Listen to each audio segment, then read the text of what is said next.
Hi viewers, ఎలా ఉన్నారు? అందరూ బాగున్నారా? ఈరోజు మన రెసిపీ మొక్కజొన్న పొత్తులతో కర్రీ చేస్తున్నానండి. కర్రీకి కావాల్సిన ఇంగ్రీడియంట్స్ ఇవి నోట్ చేసుకోండి. మొక్కజొన్న పొత్తులు, అలానే టమాటోస్, అలానే ఆనియన్స్, ఇవి మెయిన్ ఇంగ్రీడియంట్స్ అండి. రిమైనింగ్ నేను తర్వాత చూపిస్తాను, చూడండి. ఇప్పుడు ఈ కర్రీకి కావాల్సిన మసాలా చేసుకుందాం. దానికి కావాల్సిన ఇంగ్రీడియంట్స్ జీలకర్ర, అలానే దాల్చిన చెక్క, ఆ తర్వాత లవంగాలు, 3 ఇలాచీలు, అలానే కొంచెం జీలకర్ర, ఇప్పుడు ధనియాలు, అలానే కొన్ని జీడిపప్పు. చూడండి, ఇలా పచ్చి కొబ్బరిని కూడా మనం చిన్న చిన్న ముక్కల కింద కోసుకొని మనం వేసుకోవాలి.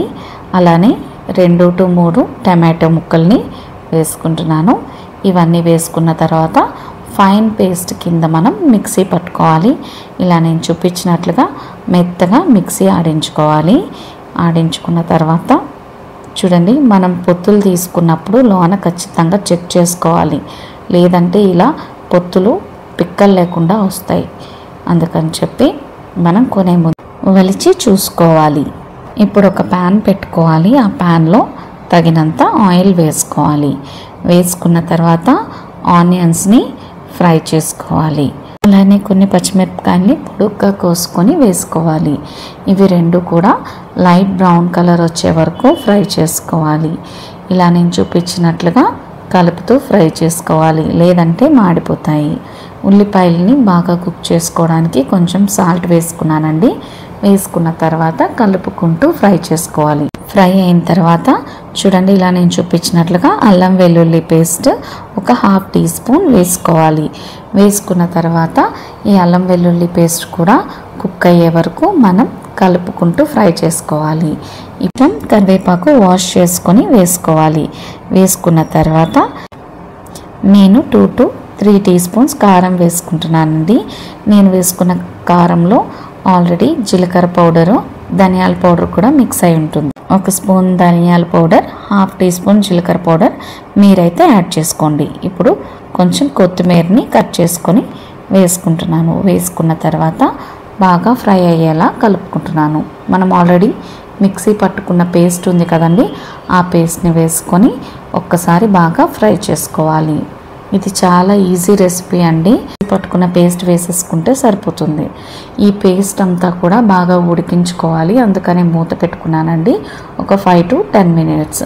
చూడండి, ఇలా వచ్చిన తర్వాత మనం బాగా కలుపుకోవాలి, లేదంటే అడుగంటేస్తుందండి. చూడండి, బాగా కలుపుకున్న తర్వాత మళ్ళా ఒక 5 minutes మూత పెట్టుకుంటున్నాను.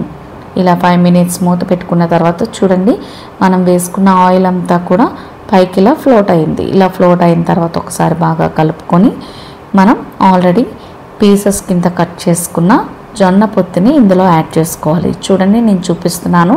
నేను ఈ సైజులో నేను పీసెస్ని కట్ చేసుకున్నాను. మీరు మీకు నచ్చిన సైజులో కట్ చేసుకొని వేసుకోవచ్చు.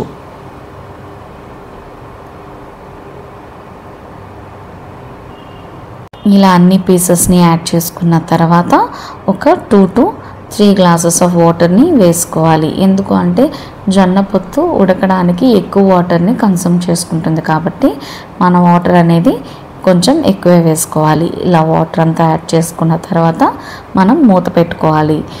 10 to 15 minutes వరకు ఈ పొత్తు బాగా కుక్ అయ్యే వరకు మనం ఉడికించుకోవాలి. మధ్య మధ్యలో ఒకసారి తీసుకొని కలుపుకుంటూ ఉండాలండి. ఎందుకంటే మనం ఇక్కడ పేస్ట్ వేసాం కదా, క్యాష్యూ నట్ పేస్ట్, దానివల్ల కొంచెం అడుగు పట్టే ఛాన్సెస్ ఎక్కువ ఉంటాయి. ఇలా కుక్ అయిన తర్వాత కొంచెం కొత్తిమీర, అలానే కరివేపాకు వేసుకొని బాగా కుక్ చేసుకోవాలి. ఇప్పుడు ఒకసారి అంతా కలిసేలా కలుపుకుందాం. కలుపుకున్న తర్వాత చూడండి, మన రెసిపీ అనేది అయిపోతుంది. ఒక 5 minutes కుక్ చేసుకోవాలి. ఇప్పుడు అన్నీ వేసుకున్నాం కాబట్టి వేసుకున్న తర్వాత ఒక 5 to 10 minutes కుక్ చేసుకోవాలి మూత పెట్టుకొని. ఇలా కుక్ చేసుకున్న తర్వాత ఒకసారి మళ్ళీ కలుపుకొని స్టవ్ ఆఫ్ చేసుకోవడమే. ఇప్పుడు మనం గార్నిష్ చేసుకుందాం. చూడండి, టెక్స్చర్ ఎంత బాగా వచ్చిందో. ఈ కర్రీ అనేది, ఈ రెసిపీ రైస్లో, అలానే జీరా రైస్లో, పుల్కాస్కి, రోటీస్కి చాలా టేస్టీగా ఉంటుంది. ఒక్కసారి తప్పకుండా ట్రై చేయండి. అలానే సబ్స్క్రైబ్ చేసుకోండి. నేను వీక్లీ 1 రెసిపీ మాత్రమే పోస్ట్ చేస్తాను అండ్ 2 షార్ట్స్ని రిలీజ్ చేస్తాను. మీరు నా ఛానల్ సబ్స్క్రైబ్ చేసుకోండి. Thank you so much for watching. Thanks for your support till now. Thanks for watching. Please like, share, subscribe. Please click on bell icon.